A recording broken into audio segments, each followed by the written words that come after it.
Hi, I'm Bob Ryan. This is Globe 10.0. With me today is Joe Sullivan. 30-21. Score really didn't indicate, I think, Joe, how much the Patriots dominated the line of scrimmage, both sides of the ball. What did you take away from this in terms of the factor? Well, you know what? Look, the Patriots did prove themselves to be the better team and probably the tougher team. But I'm bothered by the game plan that the Jets have. If I was a Jet fan, I'd be bothered. Who wrote about that in the Boston Globe? I'm trying to think. Some guy named Ryan. Okay, now. Yeah. But Bob, you were right, and you know, it seemed like they had matchups to pass the ball against the Patriots where it's a weakness, and they decided not to take advantage. But let's just, I totally agree with that, and I think that's the problem that prevented them from scoring points. However, the fact is that the last time we saw these two teams play in January in a very, very important game, the Patriots could not solve their defense at all. And they didn't really seem to have a great deal of problems solving the Jets' defense. What has happened to the Jets' defense, or was it just about the Patriots going back to the drawing board? Well, you know, the Jets' defense is not as good as it was last year, at least at this hour.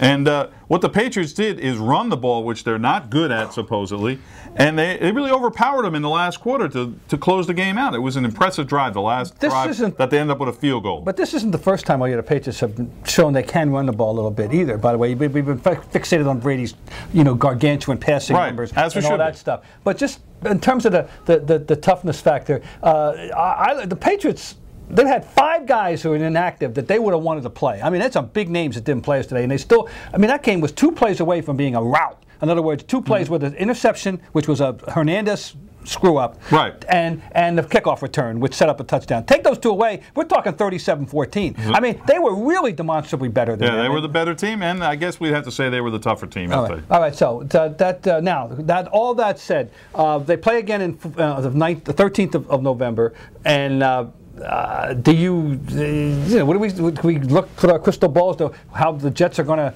change from between now and then? Well, I think they will change. They did last year. They changed between the last regular season game when they lost 45-3 and the playoff game. I think we'll see some adjustments from the Jets, and I think it'll be a much tougher game down there. All right, well, the Jets have lost 3 in a row, and they have a lot of internal problems, and the Patriots are 4-1, tied with the Buffalo Bills, first in the AFC East. But right now, in terms of the bragging rights, you could call that cousin of yours down in New York and go,